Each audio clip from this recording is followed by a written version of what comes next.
So today is February the 4th, 2023, and this is the final round of the Ready, Set, Debate Winter Classic Tournament of 2023. We have Alan taking the affirmative and Rae taking the negative in this debate. Alan's from the Ferret team, Rae is from the Falcon team. I'm going to put 5 minutes on the clock for Alan, beginning when you're ready. All right. 5 minutes on the clock. Oh, where is this? All right, judges ready?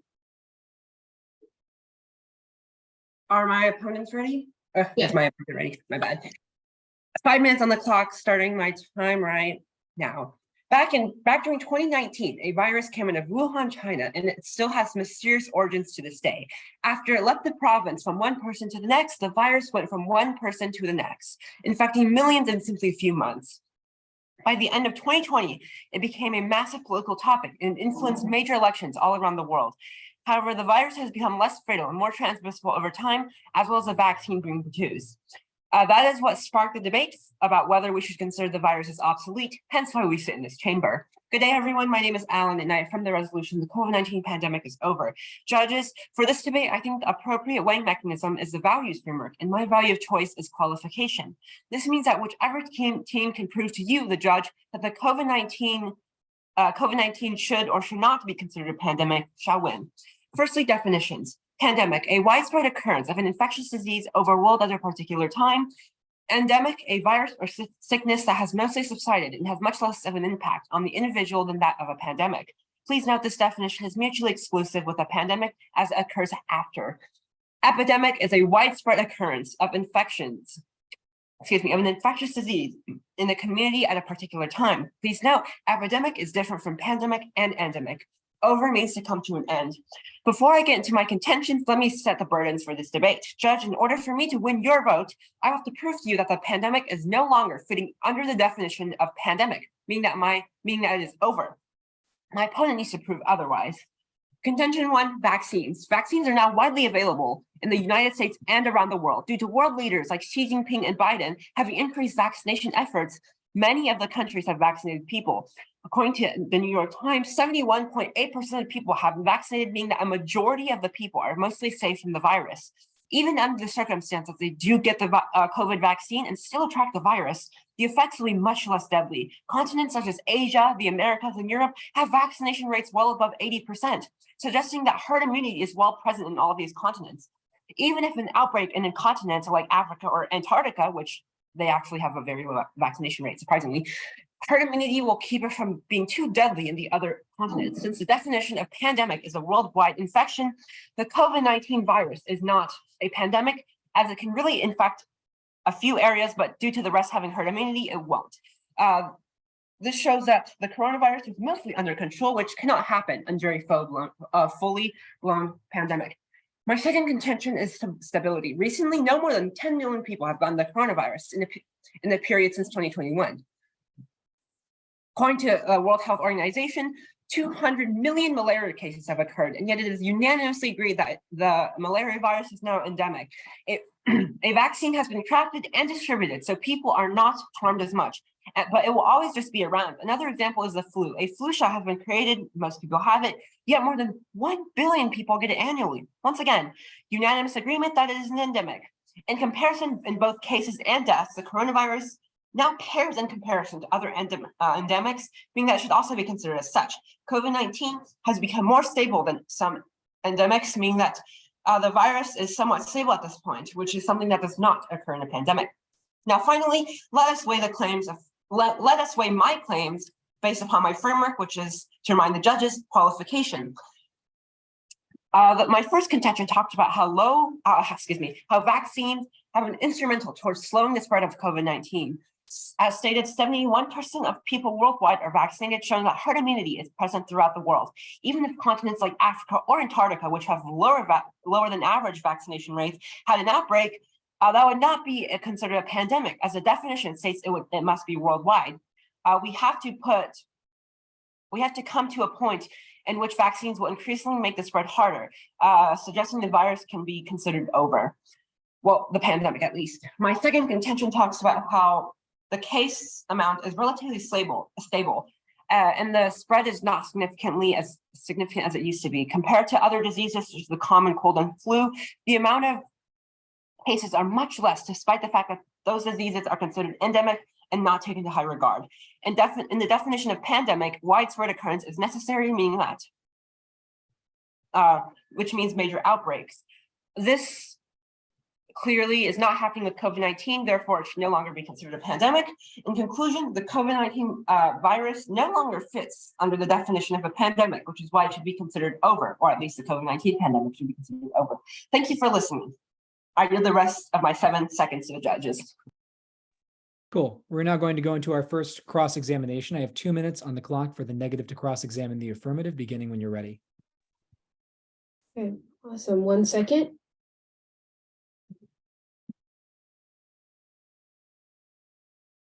Okay, judges ready? Opponents ready? Yes. I will begin my 2-minute timer now. So according to the Harvard Gazette, public health officials agree that the end of the pandemic is in sight, but not here yet. In quotes, they say the refrain of the pandemic has been that no one is safe until everyone is safe. They said that they say that the pandemic is not over, but the end is in sight. Do you agree with this statement, or do you think that these public health officials are just incorrect?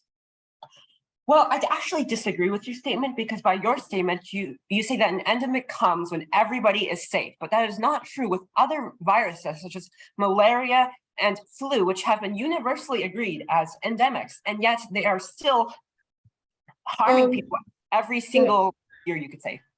Just to clarify, this is not my claim. I agree with the claim, but this claim was said by a Harvard public official. And to clarify, he said that the refrain of the pandemic has been that no one is safe until everyone is safe. So, well, yeah. I'm sorry. No, you can continue. Yeah. So, do you agree with this statement? So, just to clarify the question. Once again, I do not agree with this statement. Okay. So according to the WebMD, there are currently 71,000 new cases and more than 400 deaths a day. And there are currently 500,000 cases and nearly 2,000 deaths each day around the world. With this information, how could you possibly agree with the COVID pandemic is over? You say that a pandemic is when there are major outbreaks. Would you not consider this a major outbreak? Well, 2 things. I have 2 responses to this. First of all, you're saying how many people are dying? To recap, I said that there are 500,000 cases and nearly 2,000 deaths each day, cited from WebMD. Okay, well, actually, back during 2020, when the pandemic was actually a pandemic and it was much, much worse, now it is different. There's only 400 deaths a day. That is actually not that bad, because thousands of people die every single day from other type of viruses, such as tuberculosis and other types of, I believe, liver diseases that are transported, as well as kidney disease. Okay, judges ready? Opponents ready? Yes. I will begin my time now. Hello, my name is Reagan Brown, and I'm arguing the con for the resolution the COVID-19 pandemic is over. I believe that I agree with my opponent's framework of the value-based framework, which means that you should choose a winner of this debate on basically who proves this resolution as wrong or right, depending on which side. So definitions. So as a recap, let's answer this question. What exactly is a pandemic? According to the World Health Organization, a pandemic refers to a disease event in which there are more cases of a disease than expected, spread over several countries or continents, usually involving person-to-person transmission and affecting a large number of people. Definition of over, finished, or complete. In this context, I would like to define it as meaning that the pandemic is completely finished. Now that leads me to my contentions. Contention 1, leading cause of death. Whether people in the United States are comfortable accepting thousands dying weekly from COVID-19 as the norm is yet to be known, it is clear that these deaths do not impact all equally. People who are immunocompromised, have multiple comorbidities, are older, or have a disability have been among the populations with the highest death tolls. Unfortunately, for people with intellectual and developmental disabilities, COVID-19 is in fact the leading cause of death. It's far from over. Eric Topol, MD, Executive Vice President of Scripps Research, says that there are a there has to be a balance between protecting public health and allowing individuals to decide how to run their lives based on risk tolerance. The reality is that the pandemic is not over, and the onus has now been placed on solely on those who most at risk rather than on a collective and a unified attack on a deadly virus. The lives of people who are immunocompromised and disabled are not disposable, and acting as though the pandemic were over makes this assumption. Contention 2, variants. Harvard T.H. Chan School of Public Health Associate Professor William Minaj says that we must wait and see what happens, as last winter's Omicron variant demonstrated that paying attention is essential. When Omicron appeared last fall, its mutation constellation stunned scientists and fueled its breathtaking spread around the world in the weeks that followed. Despite being less dangerous on a case-by-case basis, the sheer number of infections caused by Omicron made it much more deadly than earlier variants. The World Health Organization says that many nations have a pretty good handle on what's going on due to vaccines, effective treatments, and immunity conferred by having had the disease. However, they said recently that both the ongoing global health toll and the prospect that the continuing widespread of transmission around the world will spawn a dangerous new variant, which prevents them from declaring an end to the COVID-19 pandemic. A report that was done by the Cleveland Clinic on January 17th of 2023 states that experts are warning against a newest subvariant of COVID-19 being the most transmissible yet, which is driving another spike in cases around the globe. This time, it's the Omicron subvariant XBB.1.5 that's causing concern among scientists after its rapid spread in the United States over the past several weeks. Contention 3. If we want to argue that the pandemic is over, let's just take a closer look at the basic statistics. According to the Nebraska Medicine, there are currently more than 59,000 cases reported in the United States per day, with a test positivity of 13%.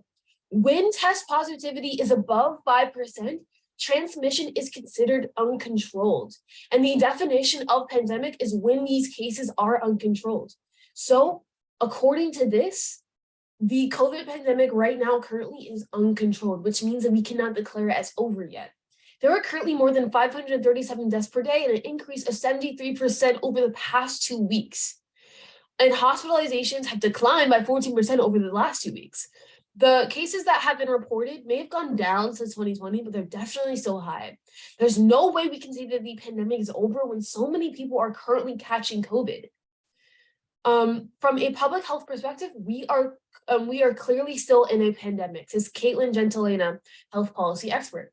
The question isn't whether the pandemic is over, it's what phase of the pandemic are we in. Now moving on to the rebuttal segment. Now I will be responding to my opponent's case and defending my points. So my opponent's first contention was about vaccines. He said that the majority of the people are vaccinated and it's basically slowing the spread of COVID. And he states it is under control. And going back to my case where I stated that the transmission level is above 5%, which means that it's uncontrolled.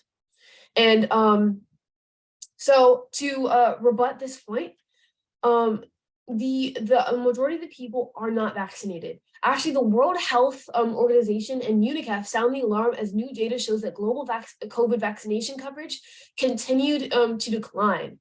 And basically, it's very hard. It's hard in some regions to access these vaccines because they may not be readily available due to limited resources, lack of infrastructure, and political instability. Misinformation and vaccine hesitancy.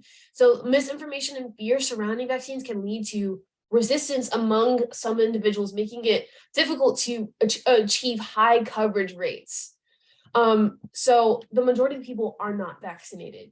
I do agree that the spread of COVID has decreased since 2020, but it's still high and we still have to be on the lookout. And we have to be cautious. And claiming that the pandemic is over kind of defeats his whole point. So his next contention was about stability. He basically compares COVID to malaria and the flu, and he states that COVID is more stable than other epidemics or endemics. So he also states that it's not as significant as it used to be and cases are much less. Once again, I agree. Cases are much less than 2020, but they are still too high to make the claim that the pandemic is over. The flu is not comparable to COVID at all. Although they have some similarities, COVID-19 can cause more severe illnesses in some people compared to people with the flu. People infected with COVID-19 may take longer to show symptoms and may be contagious for longer periods of times. COVID-19 and the flu have several differences, including different causes, complications, and treatments. So comparing it to that you can't really compare the flu and COVID, especially since the flu outbreak happened in the 1800s, where it was a lot higher than it is now. I yield my time now. Cool. We are now going to go into our next period of cross-examination. This is where the affirmative will cross-examine the negative. I have 2 minutes on the clock beginning when you're ready. All right. Judges ready? Is my opponent ready? Yes. 2 minutes on the clock, starting my time now. So just to repeat, how many people started? Never mind. So what I meant was are you scoping this debate to the United States specifically? No, I'm scoping it globally.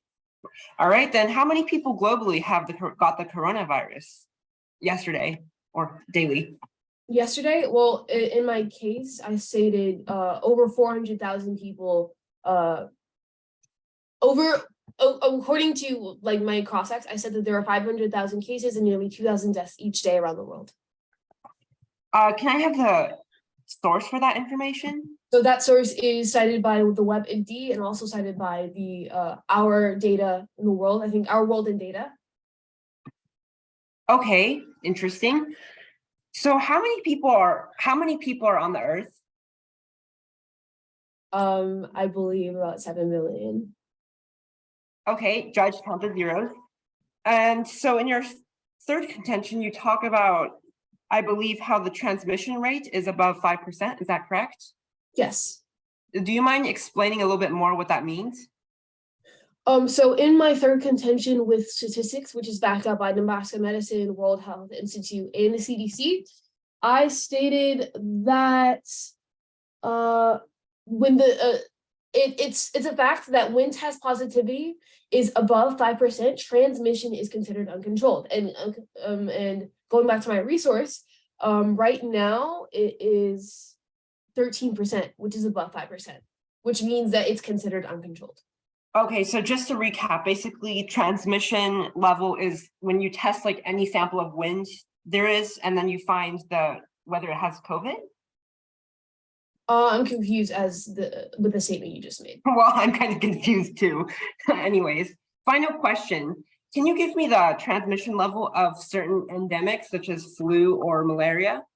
I do not have that resource available to me right now, but I believe you do, and I think you stated that in your case, which I refuted in my speech. All right, judges ready? Is my opponent ready? Yes. 4 minutes on the clock, starting my time now. Hello, everyone. As you may know, my name is Alan, and I affirm the resolution the COVID-19 pandemic is over. Before I continue, I would like to congratulate my opponent for having a wonderful case and being a gracious opponent. However, there are some parts of my opponent's case that I would like to dive into and show why they are fallacious and I believe are not to be taken seriously. So first of all, my opponent's first contention talks about how there's vaccines and a majority of people are still unvaccinated. Now, this is simply not true because I have several data sources to back up my claims, such as the World Health Organization and Our World in Data, which is a source she actually referenced, shows that the rate of vaccination is actually around 71%, which is not even close to a minority of people. It is a vast supermajority, actually. So my opponent's claim that a majority of people are not unvaccinated is not true. My opponent's second contention talks about how the cases are still too high and that flu is not comparable to COVID-19. But the thing is, I'm not comparing the symptoms of flu. I'm comparing the numbers of flu. And flu has much more cases than coronavirus, and yet it is still considered an endemic and it is considered under control. Yet coronavirus has less cases and less people get it, and it is considered a pandemic? No, I don't think that's how it works, because the fact is, right, that when there's less cases, it usually suggests that there's better control. Now, while we're on the subject of control, my opponent talks about how there is a transmission rate that is above 5%, but that is not true according to other sources that I found online, such as the cityofchicago.gov. I believe that is the Massachusetts state government website, as well as CNN. So all of these sources state that it's around 4 to 5%, which is kind of close, but it's not as high and drastic as 13%. So it's not really that not under control. It is actually relatively under control. Now, going back to my contentions and defending them, my opponent's response to my first contention is that the leading cause of death is coronavirus. Now, I feel like her sources are a little bit outdated because that has changed for a while. Only 400 people are dying, and according to her, 400 people are dying every single day from coronavirus. But many other diseases, such as AIDS, kidney and liver disease, transmissible coughs, many people and cold, people are dying in much greater number than $400 per day. In fact, 400 people per day, what am I saying? Anyways, my opponent's response to my second contention is, now, my opponent's second contention, my apologies, is there are new variants that are going to come, but my opponent cannot really be predicting the new future of variants. And furthermore, it doesn't really matter if there's going to be a variant in the future, because this debate is not talking about the future. This debate is we're debating whether it is a virus pandemic right now. So who knows, maybe there are variants in the future. Maybe the coronavirus just ceases to exist, but that doesn't matter because this resolution is essentially just talking about right now, whether we should consider right now that the COVID-19 pandemic is over or not, based off the data numbers we have right now. So in some sense, my opponent is not really negating the resolution. Now, my opponent's third contender talks about how it's not over, and I believe she said something like 500,000 people got COVID daily. Now, according to the source that she uses, which is our World and Data, that number is more like $200,000 every single, $200,000 people. Oh, I love money too much. Anyways, so essentially the number is closer to 200,000 people, right? And just think about that for a moment. How many people are in the world?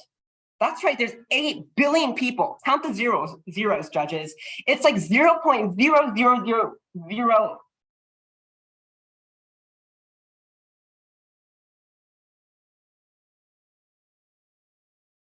You should vote for my side. Thank you for listening.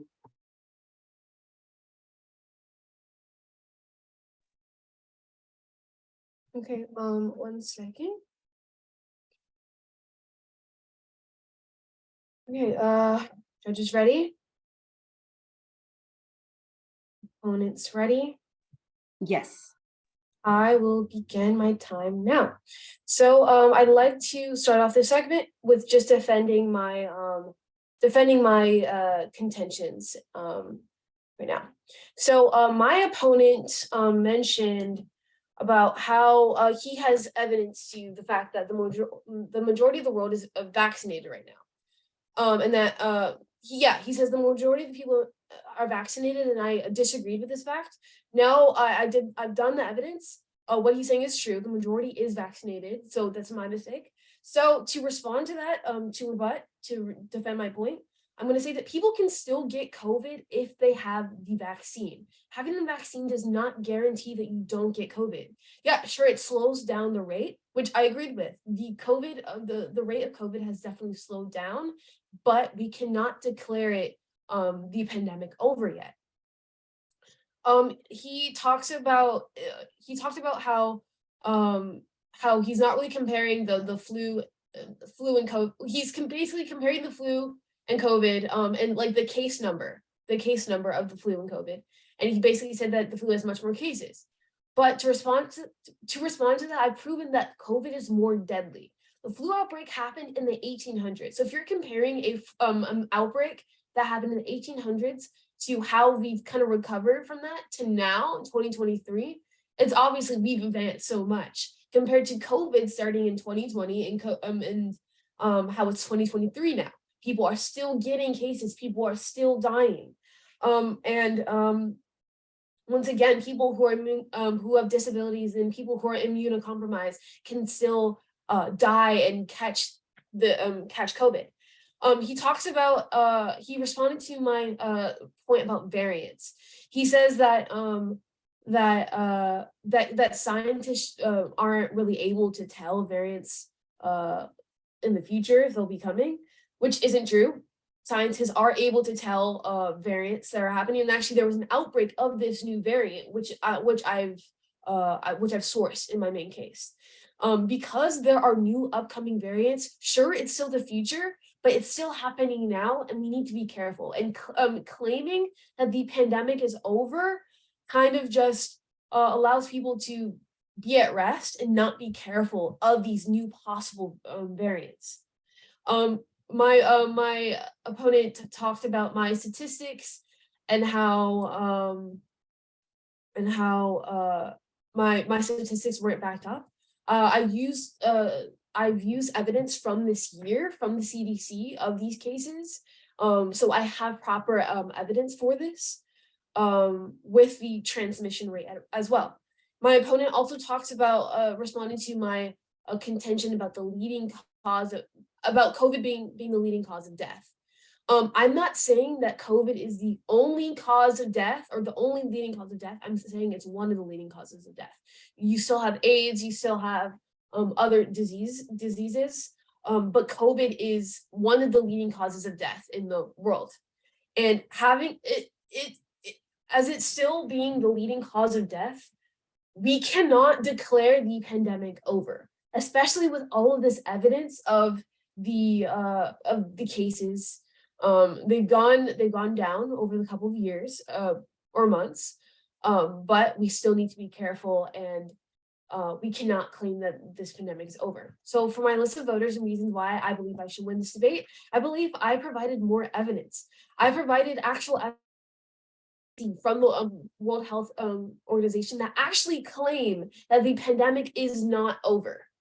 And I believe that I've proven to the best that I can that that COVID is not over, and I've shown that there are still cases. Again, I do agree that it has decreased, but not to the amount where we can claim that the pandemic is over when it's still affecting so many people, economically, mentally, and just affecting our society in general. I yield my time now, and I urge you to cast your vote for me because I believe I've proven that this claim is wrong. All right, judges ready? Is my opponent ready? Yes. Great. 3 minutes for my final speech. Let's hope my phone doesn't die. Starting my time right now. Hello, everyone. As you may know, my name is Alan, and I affirm the resolution, the COVID-19 pandemic is over. Let's get straight off into a summarizing speech about all the points that went down and just giving a final wrap up on why I believe I have won this debate. My first contention, I think I've clearly proven that the vaccine is something that helps people stay safe from the virus, and it makes it so that our bodies can defeat the virus easier. Now, what does that mean? That means once you get the virus, and it's less likely you'll spread it to someone else because your body is more likely to have defeated it before you could have spread it to someone else. So there is a practical impact where vaccines make it so that the virus becomes much more obsolete, simply due to the fact that they will die very soon after it comes into the body. Now, my second contention shows that the coronavirus is relatively stable when it comes to when it's all said and done. Now, my opponent gives the response that my comparisons to flu is not good because flu is not deadly, but here are some facts. My opponent says, I believe 500,000 people die from coronavirus every single year. Well, it also happens that 500,000 people die from flu every year, and yet we consider flu to be an endemic unilateral agreement among all scientists and doctors, that essentially it means that we have a double standard where one side is considered to be an endemic while other is considered to be a pandemic. And I'm not supposed to do this, but in the chat you said every week. I know I said every week too. But overall, it just shows that we have a double standard for when it comes to flu and COVID. So why should we have one be an endemic and the other be a pandemic? Now, my opponent's first contention says it's the leading cause of death. Here are some numbers. 500,000 people die from flu every single year. 685,000 people die from AIDS every year. These are all diseases that are passed along from contact. And yet those are not focused on as much as my opponent thinks that coronavirus is the leading cause of death. My opponent's second contention talks about how variants and how she says that there's variants now. But once again, if the variants had an actual big impact right now, we would not be seeing only 200,000 people get the corona. We would be seeing millions on million every single day. And that's not what we're seeing. So also my opponent once again says that scientists can and should predict the future. I don't see how this is relevant because this debate once again is about now and whether we should consider the virus to be over right now. Now, finally, my opponent's third contention talks about how it's not over and how there's a lot of cases. And as I stated in the source that she used, 200,000 people are getting it every single day. But that's such a minute amount. And after using my calculator app, I found out that's 0.00025% of the population. So it's so minute that it is not really necessary to be thought about. Overall, Judge, I think I've clearly shown using my framework that coronavirus no longer fits under the definition of a pandemic. Thank you for listening.